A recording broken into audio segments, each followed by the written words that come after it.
আসসালামু আলাইকুম রহমতুল্লাহ। আল্লাহর খুব সুন্দর দুইটি দিন কাটালাম। ঝিরি ঝিরি বৃষ্টি হচ্ছে 2 দিন যাবৎ, মেঘাচ্ছন্ন আকাশ।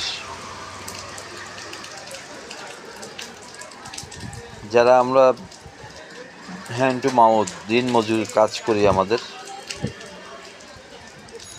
আমাদের ক্ষণিকের সমস্যা হচ্ছে, কিন্তু পরিবেশটা দারুণ, আলহামদুলিল্লাহ। আমি মাঝে মাঝে চিন্তা করি, এই যে বৃষ্টিটা যে রব্বুল আলামিন দিচ্ছে, সেটা কি কোনো মানুষ দিতে পারে? দেওয়া কি সম্ভব? যারা নাস্তিকতার কথা চিন্তা করে, যারা নাস্তিক, তারা এই জিনিসটা চিন্তা করলেই আল্লাহকে খুব কাছ থেকে দেখা যাবে। সবাই ভালো থাকবেন, সুস্থ থাকবেন। আসসালামু আলাইকুম।